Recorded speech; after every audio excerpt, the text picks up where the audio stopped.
because the study talked about that, which is in 1875, 8 in 10 people age 18 to 34 were married by 30. Yeah. Today, it's roughly 45 years of age. 8 in 10 people not married until 45, man. 45. Ain't that some shit? And I wanted to ask you because, for me, I grew up. I'm a millennial, but sort of, and Jay and I are both what they call older millennials. We're sort of on the cusp of Gen X, Right. and George is old as shit. But it's I'm Gen A. And George, I believe Gen A. Gen Gen I. I might. Oh, Jesus, that's so weird. I heard that joke. Australian. I heard that joke yesterday. Really? Some girl named Jenny, some dude called her Jen A, and I was just like, shit, that's weird. Because I was thinking of calling her the same thing, and then now here it is again. Oh, Yeah, the there Great you go. Magnet, Oh, man. we gotta Yeah, talk about there you that shit. The Great Magnet. But, for me, it always seemed like it must be difficult to get laid if you're 35, 40, living at home. And I don't, see, reports from the front, guys I know that do this and get laid on the regular say, nah, no big deal. In fact, I had one guy, actually a little older than 35, but he's a story all his own. It's my rich buddy Edgar, but Okay. he is about to turn 40, I believe, in less than a month, and he brings women back to his parents' house and has sex with them. And I asked him once, I said, doesn't it get in your way? And he's like, no way, man, this is who I am. And I thought, I know, I admire. Now, does The he way you said comment it? that that's his house or is his parents' house? I wouldn't know. I probably should have asked That questions. may influence. It's because women turn out. nowadays they lower their standards. They I hope so. They know that people can't afford to buy a house anymore. They know people that are living with other people. Like you can just say these are my roommates, and it's actually your parents. For me, I did This the is my opposite. When I would bring 30-year-older people to my apartment, roommates. I would tell them, "Hey, be quiet, because my parents are awake." And then I would be like, "You have to take off because my parents are here. You got to Yeah. leave." That's how you get rid of them. Yeah. That's smart. No, and I was thinking he probably spins it in such a way where it's because if you say, yeah, I'm still living at home, I hope that's okay, that comes off one way. But if you say something like, my folks are getting older and they have no place to go. helping, And yeah, listen, paying as bills. the breadwinner and the dutiful son, I pay all the bills and, I'm letting them hang out. Hey, you know what? Least I can do, considering they took care of me for so many years, right? And on the one end, you do one, you're a fucking loser. You do the other, you're a fucking hero. Yeah, that's true. That's a you know, penny dropper, dude. right. I take care of them because they took care of me. That's Yeah. right. Oh, 2.5 wow. seconds. This guy's got I love my parents. all right? compassion or whatever. It's like, I don't know if you're family oriented, but I believe it's my duty as a child to take care of my folks. Yeah, But exactly. has it ever crimped your style in any way? You know what? It is. I have noticed that it is a little embarrassing. But it's more accepted now. It is, but not to me. And I think it has to do with the fact that we are the older Millennials. Yeah. No, Yeah. you're absolutely right. I don't tell anybody, that I live with my parents if I'm dating them. At least not just yet. Right. Um, You reserve that. yeah, Put that's that on the like- back burner for later. That's it. Yeah, exactly. In other yeah. words, after she tells you she has a kid, that's when you drop the, Like what I'm I live hoping, with my what I'm family. hoping happen is that I go on the date, it goes well, and then sometime in between the time that we're dating, like I move out and get room. Even if I get roommates, I would feel way better, like- saying that It's instead like, of like Absolutely right. sweetheart, we're moving along really nice. I'm gonna take you home to meet my parents. And I was like, when we This just is my here last old night room. fucking? It's the other room. Yeah. Let me introduce my roommates / parents. We My- split the bills. But you know what? I attribute that all to the economy. It's not that the economy is bad or good or anything. It's just there's more of a population now, right? There's more people competing, specifically because we're in Southern Cali, Texas. Just kidding. No, we're in Southern California, so population here is very competitive for real estate, right. right? So. Right. If you go to the Midwest, yeah, you fucking buy a house for like $20,000. Yeah, it's right? way But cheaper it's over there. California's tough, man. God, I once saw an article they did, probably on some bullshit site like BuzzFeed, but there was an article saying, what can you get for $1,000 in different parts of the country? And it was like St. Louis, you could get like a 2-story house, you could rent a 2-story Yeah, house. yeah. Other places in the Midwest, you'd get these beautiful by my standard, palatial homes with pools and shit. And then you get to LA and it's like a one bedroom in Highland Park. If you're fucking lucky. Right. A studio in Highland Park. In New York City, it's like it's a piece of shit where one of the selling points is, hey, this place has running water. Warm water, I think is what you get shared bathrooms, a fucking camping stove, and 4 walls. Yeah, and a guy said he actually was in one of those spots, and he said, yeah, it's so small. When I take a shit, one of my feet is in the bathtub. Oh. like it's that small. That son of a bitch. But the benefit is, once you go downstairs, you step over the bum, you got Starbucks right there. Right? That's the benefit. The city life right there. Mm-hmm. Yeah. Brooklyn. Or the bar downstairs. That's right. You know, just walk next door. And then God, I would die. I would get liver failure and die if I lived above a bar. Oh, Christ almighty. No, it's trying to inhale their vapors. No, it's funny because it's from going down and ordering, you idiot. Inhale the vapors. Dude, Jesus, I'm trying George. to just say that you're a super alcoholic. God man. almighty. Thank just you. Distill the vapors. That was my point. It would. Oh man. Oh, okay. And I forgot the rest of my joke. Thanks, there, buddy. You would die of liver failure. Right. No, it would be a horrible, because on the one hand, I would love to do it, but then on the other hand, it would be like, giving a suicidal guy a box of grenades upon moving in and just being like, hey man, use it. Have fun with these, but don't kill yourself. Whatever you do. You crazy kid, you. I know. Don't pop a top. That's right. So you don't think? Well, okay. Is it possible that it's mostly psychological, the barrier? Because I tend to side with producer Dre in that I don't think that it's that big of a deal for many women now. I think most of them are.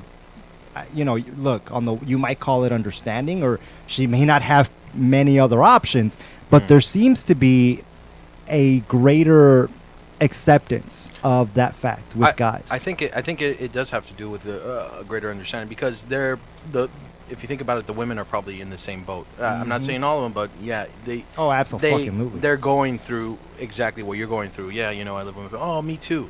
In the dating scene, I've come across that a lot. Right. A lot, where it's like, oh yeah, I'm living. I asked them, are you living on your own? They're like, oh no, I'm living with my parents. Oh, me too.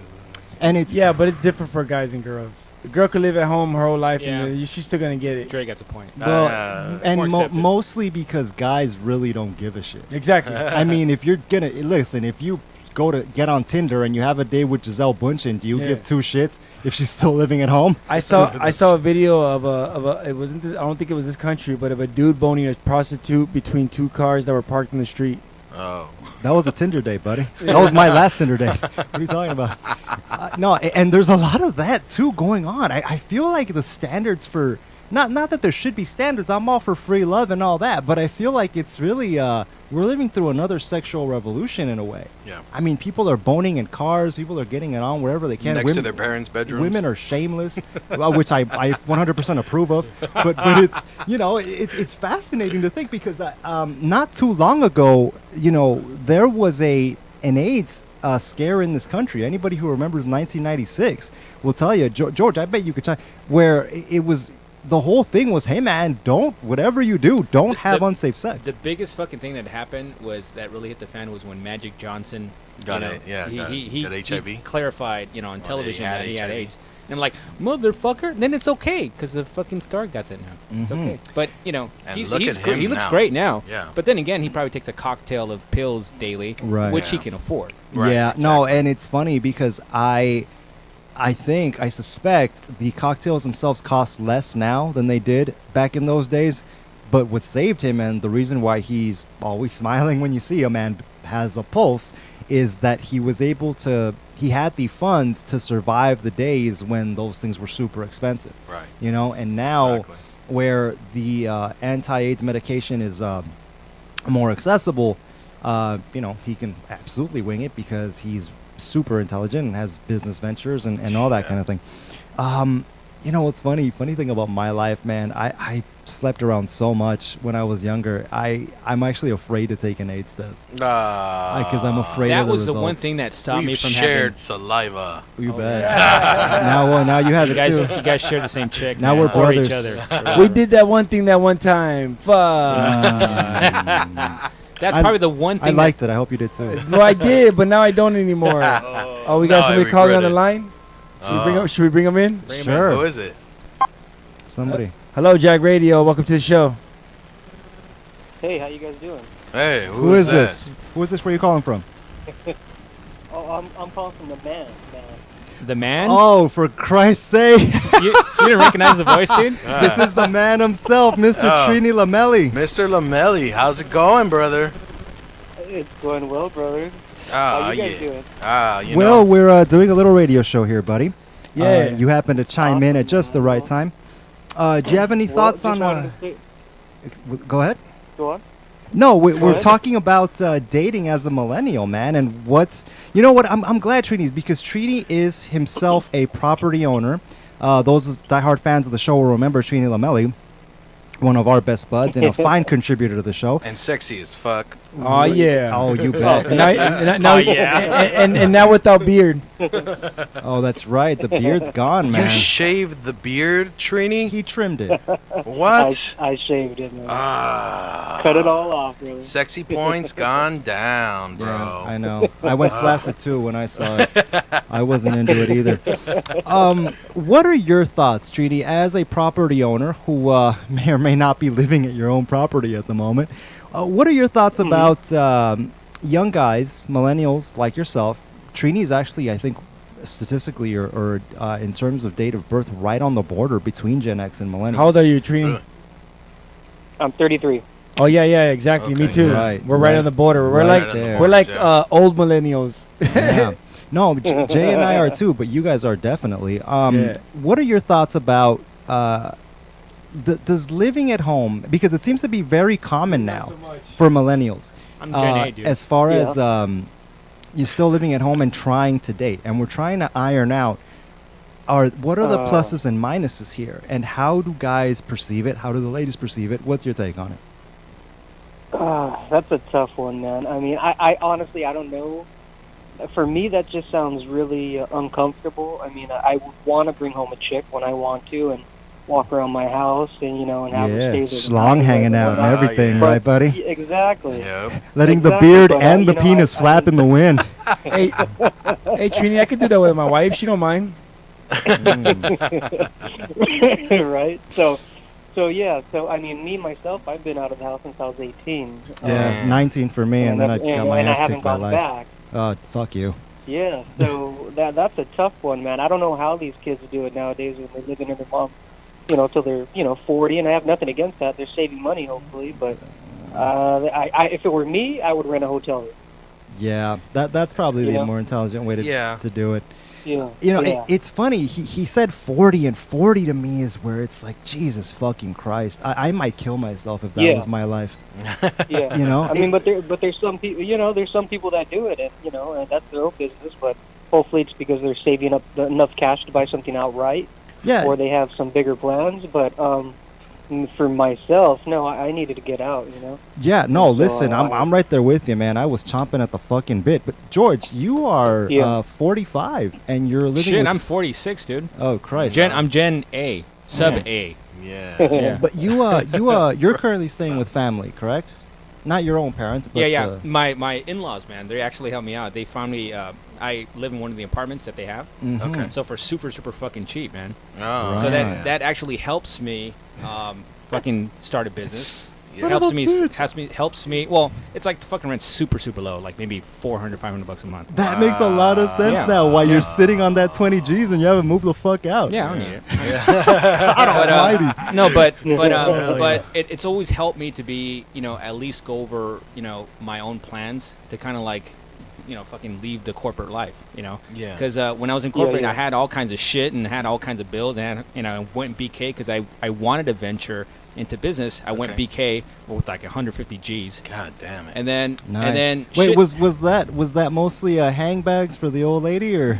No. That was investment in fucking. I'm gonna let you guys go, brother. No, wait. Trini, I had a What? question. I had one quick question before you go, man. Okay, you living out on your own and starting a business venture. How is that on you financially? Explain that a little bit to everybody that's listening and would want to go out in the business world and it's support. hard. It's hard. It's scary. Not going from a paycheck bi-weekly a month, and having all that security. But I feel like it's something that I should have done a long time ago. 10, 15 years ago, yeah. Really? Yeah. I'm kind of, I don't know, it's kind of like almost like a rebirth. I'm finding out all kinds of things about myself. But, yeah, no, it's not easy. There's nights where George knows, too. Yeah, totally, man. Where I can't sleep, where I'm stressing out. You freak out. Freaking out. Shit. Yeah, but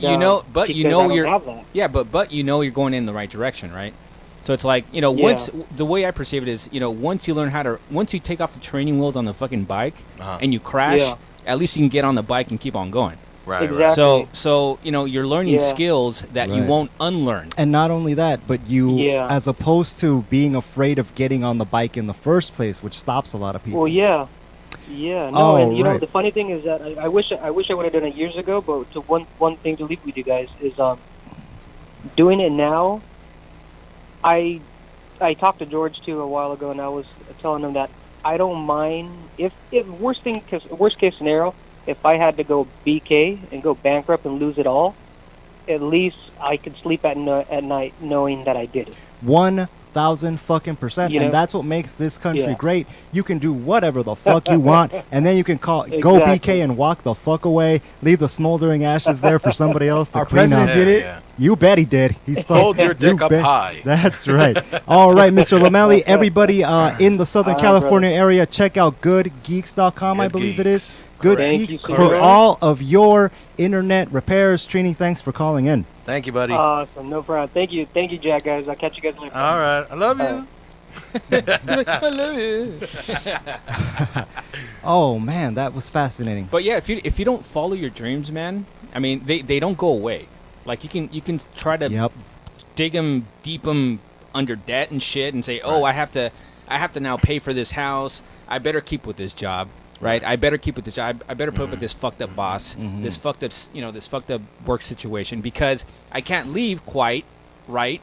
Because I have debt, or I have a house for my kids and all this shit. So, it's props to people that support people. Like for example, Trini and I, we're working the Good Geeks thing, and if it wasn't for Caesar running SEDC and supporting us by giving us a place to fucking do our business from, we would have to be paying like $5,000 a month. Dude, that's really cool. That that's guy fucking is crazy. Helping you out like that. So handouts, I mean, basically people helping people is the way you get up in life, man. Okay. But you don't forget who fucking helped you when you're up there. Don't forget the little people. Listen, if I ever, certainly if this show ever takes off, I mean, there's a part of me that wants to hunt down everybody who ever did me any kind of favor. And, you say hunt down. I thought you were going to say any guy who did me wrong. Shit, I thought he said hump down. Yes. Whatever. After I have sex with them, I will thank them profusely for having sex my back. Is thanks enough for me. You said you'd keep that a secret. Man, come on, man. I'm trying to hold up a personality on the air here. I'm supposed to be super masculine. Hey, I helped you guys out, but please don't hunt me. Oh, damn. Well, I mean, how much help did you really get? All right, let's shift away from loserdom for a second and talk about sorry, millennials.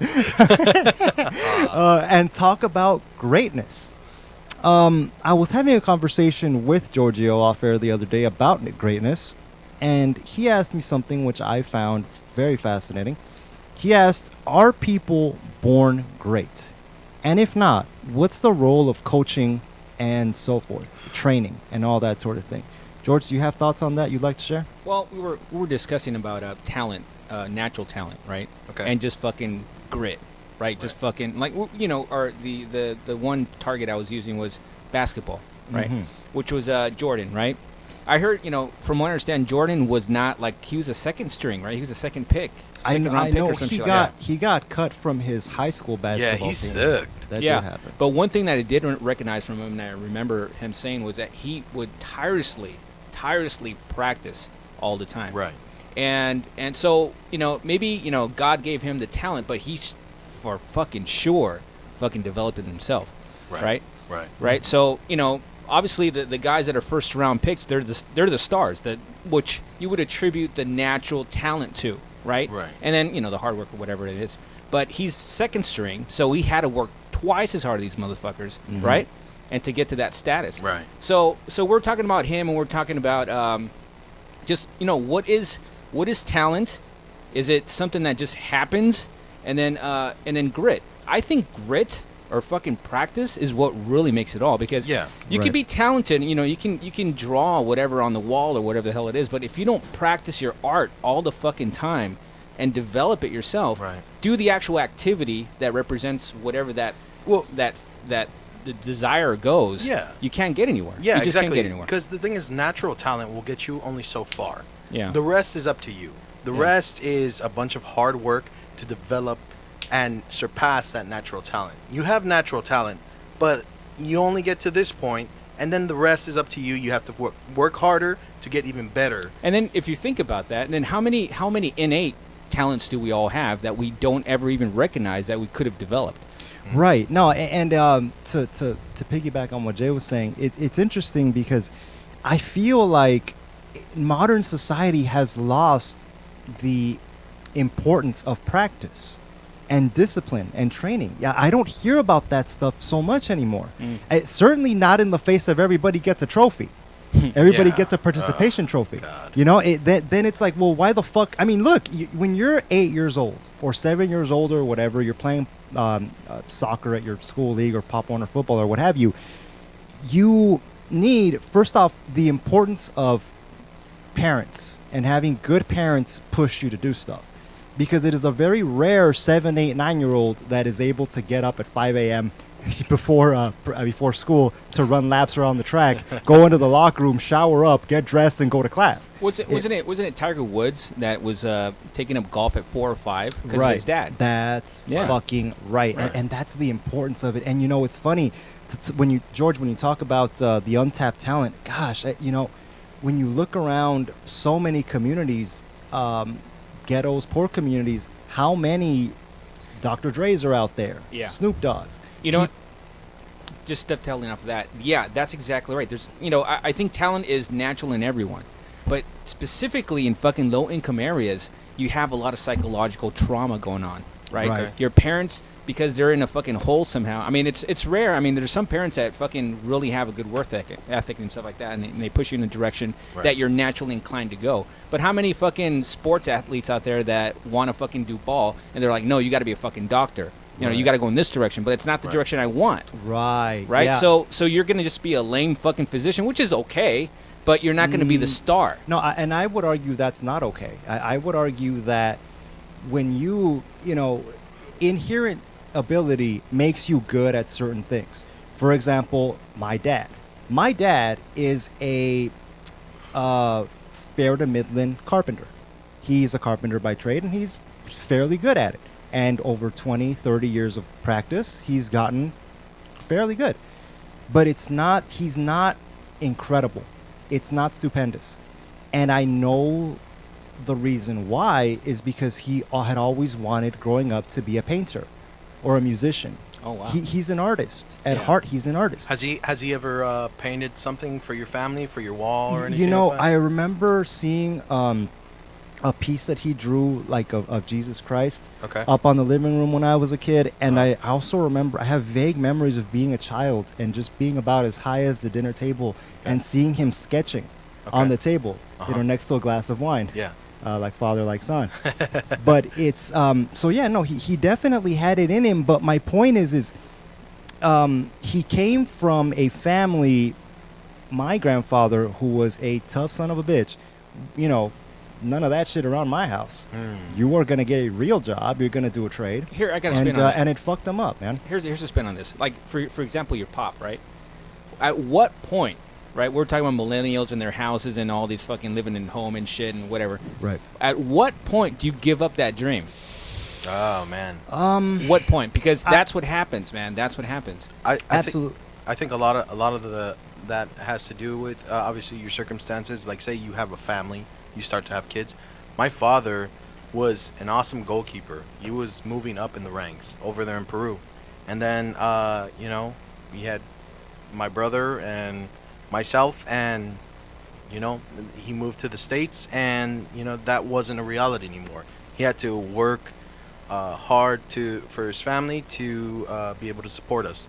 Yeah. And so, I think at that point, that's what he chose. That's the path that he chose. Now, here's a question. Like, for example, someone that has chosen, they had kids, blah, blah, blah, say they're in their 40s and 50s now. No, but... Do you think they would ever revert back to, I'm going back to this fucking thing and I'm going to ditch everything I got? At that point, I think it might be too late. Mm-hmm. But maybe not. But I think the important point in what Jay said is, and this goes to all the guys out there. This is why I tell guys, don't get married. If you want to get married, if you insist on marriage, make sure the following two conditions are met.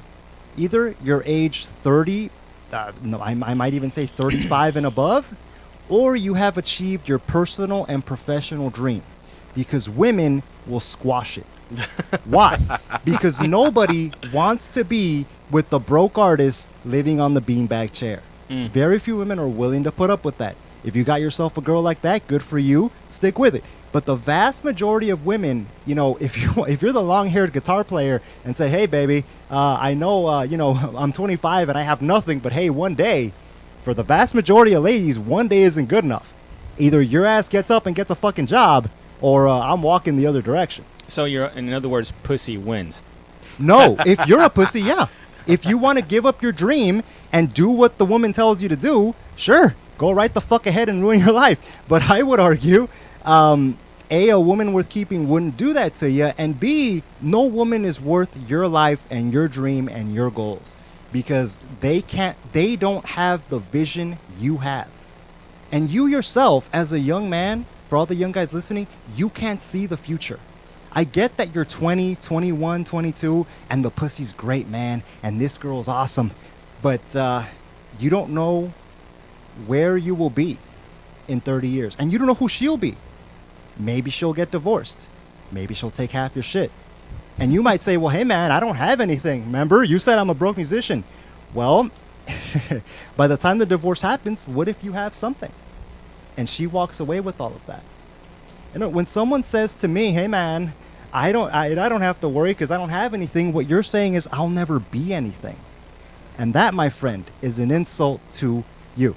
Yeah. It's actually progress. Actually progress in the world. Because the better you are at yourself, the better you will fit in the world, and actually help out everyone else. Mm-hmm. Interesting. And it's like when you a lot of things happen when you're young and you think you'll live forever and shit, but time fucking goes fast, super fast. So check it out. Like for example, 60 fucking years. I'm 40 now, 46. It's like I could have swore I was fucking 20 like yesterday, goddammit, almost, right? Yeah. So that's interesting. And to be fair to you, I think you and I have sort of young, I don't know what you'd call it, young hearts, but I feel like we think like a young soul. Yeah, I feel like we think like younger people than what we are. Like to me, I'm 11. I'm in high school. I can tell. Bullshitting around. You bet, buddy. But it's funny because I think Jay's the opposite. I think you're the most mature. Yeah, you totally are. Really? You see yourself. I feel like you are. You're almost like you're 30 going on 60 and shit. Like you take on responsibility. You got that weird thinning hairline thing going on. You're almost older than what you are. You know. You know what though? I told somebody my age the other day, and they were like, "You don't even look it. You look like you're in your 20s." I know they were lying, but it felt good. No, that's right. Great. Trying to get into your pants, bro. Yeah. Open them up. Open up those size 47s. Let them in. George, you had a thought? I want to spin a little bit. Let's do a 180 to a new scientific kind of quantum level shit here. All right, let's do it, man. All right, check it out. I've been. Wait, I'm not high enough. Get those hotbox boys back in here. Oh, damn. Get them back in here. Get them back in here. Fix, where you at? She called them the Hayes Boys. Yeah. So I've been reading this from the last show we had. I was reading this one book that was kind of like a collection of proof from the perspective of the author of that there is life, there's more beyond, or better said, this life is an illusion, right? Okay. And this was fascinating because he brought up this gentleman that he's a physician. His name is really quick in my notes. His name is Dr. Blackster, right? Okay. This is fucking interesting shit. It kind of interested me. So he found out that we're all one, right? Or at least from his perspective. This guy from the author, he was using this gentleman as proof that we're all one, right? So primarily what he is... Is he really a gentleman? All right.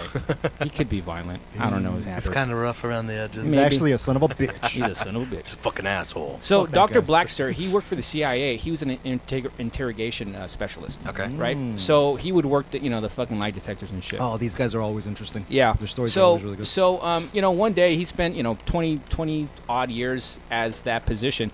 And one day he had, I guess he has lie detector shits at home. What the fuck? I don't know. Okay. I need me one of those. Back pocket shit. So he was fucking around at home. I'd strap up the next chick I sleep with. Yeah, there you go. You're saying you don't have any children?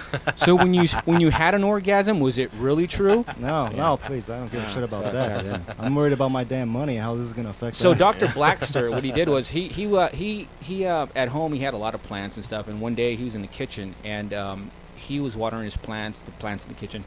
And he decided, oh, fuck, he came home one day and he goes, I'm just for the fuck of it going to hook up my plants to the lie detector test. Okay. Right? Whoa. Oh, that guy's high as shit. Yeah, high as a motherfucker. Wow. Check it out. This is trippy shit. So, not even 420. Yeah, not even 420, man. So he found that he had the lie detector running on the plants. Okay. Right? On his house plant. Uh-huh. And he walked across a room and had an instant thought of, I'm going to burn this plant. I'm going to grab a match and I'm going to burn the leaf on this plant. Okay. The lie detector blew up What? across the room. Wait. Wow. Because he thought he was going to... He thought about it. Hold on. Whoa. This gets interesting. This gets really interesting. Wait a minute. So he saw the spike in the feed, right? So he's like, that was fucking trippy, right? So he decided to forget about it. He just decided to just move on to the next thought. The lie detector just stabilized. Right? Okay. So then he's like, that was weird. So he decided to... In other words, the lie detector seems to be correlating with his thoughts. Correct. Or maybe. That's trippy right? as shit. So he decided to literally grab the lighter and walk towards the plant. And the plant from across the room, the lie detector blew up again. Wait, he decided to grab a match and actually walk and actually intentionally go burn the plant. And the plant blew up the fucking lie detector again. Holy shit. Okay? Wow. So he found that he's like, this is fucking crazy. So he decided to burn the plant, and the fucking plant fucking blew up the fucking son of lie a detector. bitch. Yeah, what a dick. Well, At that point, I would have been like, oh, okay. So obviously, maybe it knows what there's my intention is. So he decided to do more testing on this. So plants are sensitive to our thoughts. They're alive. Well, that was his conclusion from the testing all the other plants in his house, and he decided to test other plants with lie detector. And the same thing happened whenever exactly they were able to perceive danger from just a mere thought. Whoa. Okay, you want to hear something else trippier? Check this out. No, stop it. Stop it! I'm gonna blow your fucking minds right now. Blowing my fucking mind. Get the fucking sponges out. I may not survive this. So he decided to make breakfast one day. Okay. Right? He's like, I wonder. I'm gonna hook up my lie detector to my bacon. He hooked. Does it know I'm about to eat it? He hooked up. Check this out. He hooked up. No. I don't know how the fuck he hooked it up. Screaming from inside his stomach. No, I have a soul. So he hooked up. He opened up his carton of eggs, right? Chicken eggs, right? Fresh chicken eggs. He hooked up chicken eggs to a lie detector. The ones that were in the carton. Okay. He pulled out one of the eggs. Ah, come on. Cracked it. The lie detector blew up. Radishes. Oh. Okay. Wait a minute. I know, right? You think his lie detector sucked? Yeah, seriously. No, but he was double testing. He was actually he would do it and stop and then do it and stop, but he was recognizing his thoughts were actually triggered to these things. Now check this out. So he cooked an egg, and all the other eggs that he had hooked up to the carton, they all blew up when he busted open the egg, right, and threw it into the frying pan. Because they're seeing their brethren get fried. I guess. Timmy. Now. I just met him, but we totally hit it off, man. Yeah. He was so cool. He was right next to me in the car. And now he's dead. So check this out. Now he decided to pray right? Because we were talking about last week's show was that if you prayed and froze a drop of water, it would actually influence. Yeah, it would influence the pattern of the frozen crystallized water droplet. Right. So he's like, Well, we've all heard about people praying over their food, right? Being grateful for the food that they're getting and blah blah blah. And a lot of people just do it, to their God or whatever. I never do that just out of principle. Okay, great. So he found. Check this out. The food might be poisonous. Check this out. When he did Would I that, be grateful for poison? He hooked up the eggs again to the fucking the eggs in the carton. He cracked open one, but before he cracked it open, he was thankful for that egg that he was going to consume it into his body, and the fucking lie detector didn't blow up. Oh, I don't think I like this. This is fascinating. This is tripping me. This is real shit. I think it's because I'm drinking, but holy shit, this is nuts. No, it's because the egg was like, well, he said thank you. He's all right. Yeah, he's cool, thank you. man. He's cool, man. Yeah, you can eat me, buddy. It's fine. Go ahead. So what did that fucking mean, man? Damn. That means shit is alive around you, dude. It's a fucking live around you. Okay. You know what? The example. And not only that, it's fucking read your thoughts. This is based off of the movie. This is based off of a movie. What is it called? With Seth Rogen, the one Sausage Party. Have you guys ever seen Sausage Party? Is that the animated thing, right? Yeah, the animated. So essentially, the story is. You know what's cool about that movie is that it's insanely vulgar, but people thought it was for kids, so they'd bring their kids in, and the kids would start freaking. Oh my god! And they'd be like, "Oh my god, I can't show this to little Timmy." But essentially, the food is in another dimension that we can't perceive. With our regular. It's a fourth dimension essentially. So this has to do possibly with what they were talking about. The theory of all is one. So we're all here's a metaphor that they use, which I thought was brilliant. Was like, for example, waves in an ocean, right? The waves that are crashing across the beach, right? You can individually count or individually localize or identify waves, individual waves coming and crashing in, right? You can, that's a wave there, that's a wave. Yeah, you see them. Mm-hmm. But they're part of the ocean, right? They're actually part of the ocean. So we're not high, George.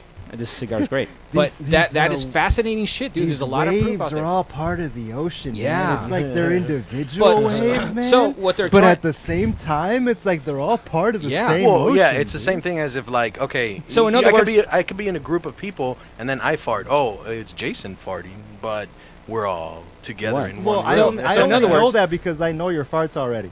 So when I detect it in the air, I think, oh, that's a Jason. He had a chili burger again. Dre, can you cue up some Bob Marley? Bob Marley? Yeah. So the theory is that we're all one. So we're the individual aspects of the egg, the plant, us. We're separate, but we're part of all we're all of the same field. Okay. So we react to one another. Oh, God Almighty! Like the individual waves. Energy and I connected. thought, fuck, that was trippy shit, dude. That's fascinating. But we don't perceive that anything outside of us is Hold on alive. a second. It's not cool unless it can be verified in some way. And also, what I'm saying, it's a cool theory. What I'm saying, it's not theory. It's proof. It's proven. It's a theory, George. Don't go dude, nuts here. He fucking proved it. It's not proven. Come on. Okay. It's his anecdote and his experience. No, I'm not gonna. If you can take that shit to MIT and get them to do double-blind experiments with the cited, and all that type of shit, then I'm looking in that direction. Although it is a fun thing to think about. But what I'm wondering is where do you draw the line? In other words, is this tequila feeling me, or because I'm feeling it? Or how about this console? If this console's made of wood, is the wood alive? Or and also, I'm wondering and I'll help you out here because I don't want to hurt you too bad. No, I'm fine. It's how come humans can't read each other's thoughts then? I don't think, what about that? But I am willing to think about how I do think you can sense somebody's intent with you for the most part. Okay. Right? You guys know what I'm talking about? Like I know that, say I'm walking down the street and I happen to be thinking, we've all seen where you happen to be looking in some direction or whatever, or maybe you're staring at a girl you like and she can feel you staring and she'll turn.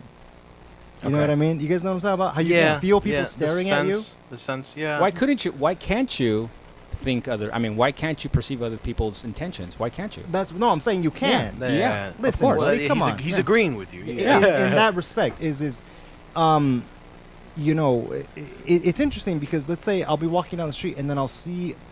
I'll look at someone. Let's say like I'm looking at a direction. There's a random dude walking by or whatever, and when he feels me staring at him, his posture will change. You know what I mean? I'll notice he walks different. I know, that's right. Yeah. Well, listen, he better get over it because it's a part of life. Yeah. It's going to happen, whether he likes it or not. No, but people, we sense other people's intentions. And I always wondered how that works. Like when you feel like somebody is staring at you, like how you're looking. I mean, maybe it has something to do with maybe a quick glance of your peripheral vision, or if you're like you have your back turned all the way around, and then you still feel that. Right. I always wondered how that connection works. No, and it's funny because I don't believe in that peripheral vision bullshit.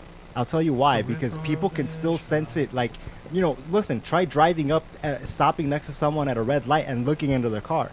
Everybody in that car will turn. They will feel you looking at them. And it's interesting to think about because it also works through like glass partitions. Like say when I was in college, you'd be in the library and you'd be looking through a pane of glass and you'd see the people walking by, and if one person caught your eye, because I'm a pervert, she would turn and look and like feel me staring at her even through the glass. And that to me, because whenever I talk about this with people, there's a lot of and people who are otherwise very intelligent say, hey, it's probably that they catch you in their peripherals, or there's some kind of shift in light. And I'm saying it's through glass, though. You know what I mean? In other words, there's now a barrier that bends light in between me and the object of my staring, and that person still feels it. And if what George says has merit, and we're on the JAG show, so why the hell not? Maybe that's what it is. Maybe I can certainly see. I think we're in the same field, man. We're of the same field. Well, here's the thing: is you can certainly see, if you're talking women and men, like in my example, why women and men would develop an evolutionary ability, through evolution to gauge when someone's looking at you. Why? Because if it's several thousand years ago and we're humans living in the Havana. Longtime JAG listeners will love that. We'll recognize what I'm talking about. It is to my advantage then to know if there's somebody staring at me from behind me. Right. Because what if maybe I have a cool dagger that I used to kill a saber-tooth, and that guy has an eye on it, and if he wants to get to my dagger, he's got to take me out. Or just I think he's talking about your other dagger. Or if he's you're like the chief of a fucking tribe back then, and then somebody wants to take your fucking power. Abso-fucking-lutely. Or say you're a lady walking by herself and there's someone in the bushes, man, who's got an eye on you. Right. It is to your benefit to develop some kind of sense of something's weird. Yeah. And it doesn't even have to be a human. It could be like a fucking saber-toothed tiger. Right. Oh, check it out. I like to do the following experiment with people. I don't know if it'll work under these conditions, but... Let's see. Hey, Jay. See that? Yeah. See how Jay whispered back when I whispered? Yeah. Ooh. That's left over from our evolutionary heritage. Because think about it. If we're in the Havana and we're in the bush and I'm crouched down and I'm hiding and I see that, hey, man, there's a saber-toothed tiger ready to pounce on Big J over here. And I go, hey, Jay. And he hears me. Yeah. Guess who's right? If you respond like that, guess who's getting eaten? What? Yeah. What? What do you want? I'm Cuban. What do you want from me? What's being going on? Buddy? No, but Jay, see, if any retard out there in the bush responds like that, guess who's getting eaten? Who's fucking dinner? Right. And so in order to survive, our ancestors somehow passed down the knowledge, I suspect genetically, that, hey, man, if somebody whispers at you, it is to your benefit, tremendous benefit, to whisper in return. Right. And ain't that some shit? Yeah. Jojo, you had thoughts? I got something else, man. I got from that same book, man. Bring it, buddy. Okay, yeah. I want to hear. Oh, Dan, you want me to bring it, huh? This one guy named Dr. Stevenson, right? Okay. A physician, right? He, oh, good, an American. Yeah, American, actually. I'm glad. Yeah, Stevenson, right? He's Indian. He's Indian. Never mind. So this gentleman, he worked at one of the prominent fucking medical fucking facilities. I don't know what the hell it was, but the whole thing was, check it out. He did a study on reincarnation, right? So he wanted to find out a little bit more information on this. So what he did was he conducted a study of 3,000 kids. Okay. Right? So he asked them if they had any recollection of their past life, right? Mm-hmm. So they say 100% on this. I don't know if it's true or not, but at least should be high 90s at least. Do we know the age of the kids approximately? The kids are probably under 10 years old. Okay. Right? So the guy, he specifically focused on children because children have a tendency of not lying. Right, they don't know enough to fabricate shit. They say the darndest things. Yeah, darndest things, and they're usually true. And some of it's rape. He had to do that shit. Listen. God. Well, children and drunks are the I'm honest into people. I'm into it, Dre. I'm into it. Yeah, nice job. I mean, no, that's bad. Yeah. Oh well, yeah. Oh my God. So did not make that he joke studied anymore. 3,000 kids, right? Yeah. Please don't. He the asked FBI them. will just be all over this fucking place. Yeah. He asked them about their previous lives. Okay. Right. I take it back, and you're disgusting. He found that, well, according to this book, was 100%. He wrote a book, something about children's lives or some shit. He wrote a book on this. But the thing was, 100% of the 3,000 kids all gave him specifics of where they came from, the families they came from, what towns they came from, the actual. So he would actually take some of these kids to where they were fucking talking about. Okay. They would pinpoint themselves in the pictures of who they were in their previous life. God almighty. Wow. And it would be addresses, full names, family members, and the funny thing was he found that the kids looked very similarly to whom they were in the pictures of the deceased person version of them, where they were. You know, it's funny. You sometimes find, or I found online, again, more BuzzFeed horseshit. Guess who's got too much time on his hands? It's pictures of, like, say they'll have Matt Damon. Apologies, he couldn't be on the show today. He is. Where he will, they'll show a picture of, say, a celebrity, and they'll say, we think this person was this person in a past life. Just sort of as a stupid joke. You know what they do. Okay. But, man, I think to myself, I wonder, because the two pictures always look the same. The guys look like they could be related. Right. You know, and I always think to myself, wow, I wonder if that's, like, if there is such a thing as reincarnation. Check it out. Check it out. The pictures... he would ask them how they died, right? And some would say, like, just to pinpoint it, like one in particular, he said he died of a blunt object or something hit, like an arrow hit him in the head or some shit. Just ouch. Like no, he died of a bullet wound to the head. Fuck. He had so they traced it back to the family, and they asked the family, how did he die? It was a bullet hole to the head. So the kid actually had a birthmark in the spot. And he found that this was common of all injuries that were actually the previous cause of death. Okay. So they carry over this type of this memory, I guess, this biological memory somehow. Okay. Jay, Trippy, you want to see my birthmark? Oh yeah. Don't worry, it's Where not did you get it's shot not on my on? penis or anything. Oh. Here, describe it to the listener. Nah, I don't want to see it. Describe it to the listener. It's an eyeball. It's right above my eye. Oh, he just wants to peer into his eye, dude. Why are you blinking like that, dude? I'm too distracted by his beautiful eyes. Okay, yeah. So there is right here. A pink dot, yeah. Oh shit. Okay, yeah. There is a pink dot all over his eye, and that's it's. You think that's something that happened to you in a past life? No, because I'm a rational person and I don't believe in horse shit. Yeah, but I mean, as long as we're talking about it, times I've been hit in the face and I've had it like bruise the area around it. It's still been there. Why can't we all just be recycled energy and living multiple lives? Obviously, according to that guy, that's 3,000 fucking kids, man. That is a lot of that's a pretty big study. That's a pretty big sample size. Yeah. Mm-hmm. Why can't we just be recycled energy in different lives, different bodies? And maybe what happens is when people remember their past lives, a chunk of somebody's energy is gone to that child. Somehow that energy sticks with that person when they are born, and that's how they fucking remember. You don't know. Why can't it? Yeah, it's I don't know. Again, going to that metaphor, the oceans were individual waves, but those waves get recycled back into the ocean, which then again form part of another wave coming down. Right. So yeah, I think there's something really fascinating about all that stuff. I mean, I will tell you this. My only experience with that has been, again, my pops says he believes in this crap. He believes in reincarnation and so forth. Okay. And he says, although it's funny because the one time I said, "Hey, Dad, how come you never go to church?" He was greatly insulted, and it's like, "How dare you?" And I support the Pope because we're supposed to be Catholic, but he's really not, because I've never seen him set foot inside of a church ever in his fucking life, and I doubt I ever will. But God forbid you say that to him.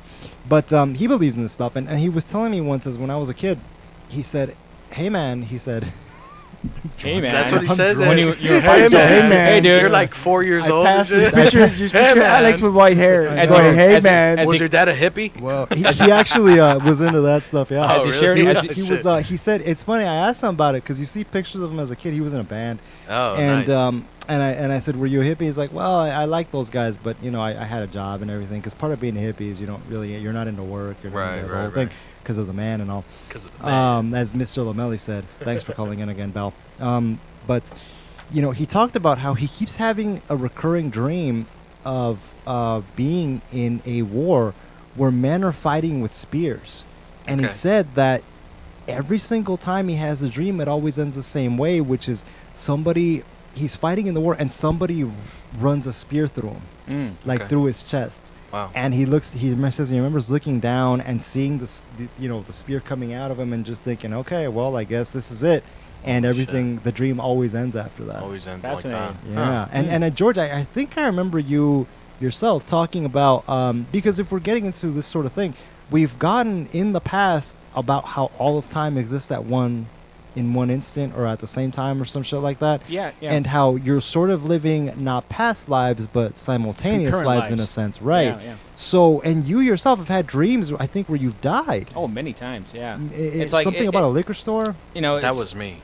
Oh, damn. Was that you? Yeah, that was me. I got shot in the liquor store. Oh, damn. Oh, no shit. Yeah, I got shot in the liquor store, and I didn't feel anything, but my body started to go down, and I couldn't control it, and then all of a sudden it went all black, and then after that I woke up. Whoa. Yeah. That's really cool. Yeah. I got shot. You got shot. What are your dreams, George? I've had dreams where it's like I get assailed, like stabbed or something in the back.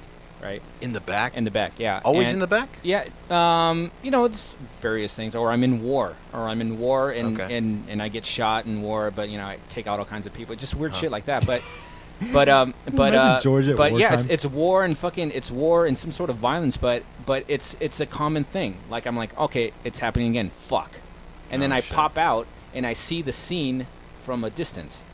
And then that's how it happens. I mean, I'm like, fuck, that must be what it feels like to die. Because I remember this one time, it was kind of hilarious, but I had blood drawn for me. I had a blood test like fucking 20 years ago and shit. Okay. And I'm not being blood taken from me is not a big deal, right? Uh-huh. But for some particular reason, the blood was pulled from me, and I'm like, fuck, that is awesome how it's just like filling up the tubes and shit. And I started thinking about it all the time, thinking about it. And I'm in the fucking lobby because after the nurse let me go, I was waiting for the lobby for a follow-up appointment, right? Mm-hmm. And I couldn't help but keep on thinking about it and thinking about it and thinking about it. And I was starting to kind of get kind of anxious a little bit, right? So then I was feeling this anxiety come about me, and it was starting to like really gain momentum, right? So I'm like, I gotta get fucking outside. I gotta leave. You were ready to have a panic attack? No. I've never really had a panic attack ever, so I didn't know really how to identify this. Okay. Right? So I'm like, I better fucking just talk to the nurse. Was that memories of the Little Lord Fauntleroy School for albino hemophiliacs? I know, man. One of those blood tests again. Shout out to Adam Carolla. That was his job. So I went up to the counter with the nurses, and I go, because I just felt I needed to leave.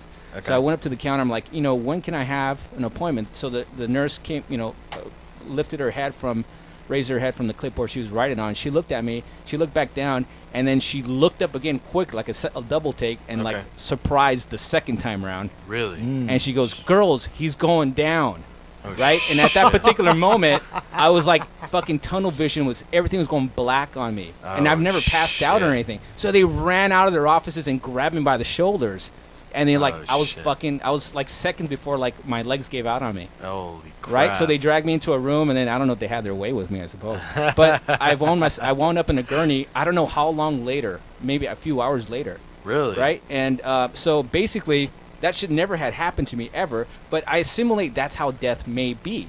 Like maybe a heart attack would be that way because you're losing blood to the brain, to the chrome, to the definitely dome, right? something you can't control, and it's you just go down. Yeah. Right. So that is the same sensation I had when I was murdered in the dreams and shit like that. So I go, that's possibly how you fucking croak, man. That's how you go out, man. Jesus Christ. That is how you fucking croak. Thank you, ladies and gentlemen, for joining us on another episode of JAG Radio. Jay, where can they find us? They can find us on Facebook /JAG Radio and on Twitter @JAG Radio 1, as well as the new Super Audio Network channel, YouTube. They can also find us on jagradio.com, where you can find all your videos and video outtakes. Love that. And also check out the Good Geeks if you're in the Southern California area. Good Geeks, we take care of all of your tech needs. For Engineer Dre Day All Day, George Antonio, and JD Marcel, I am Alex Martinelli, reminding all of you to never stop learning.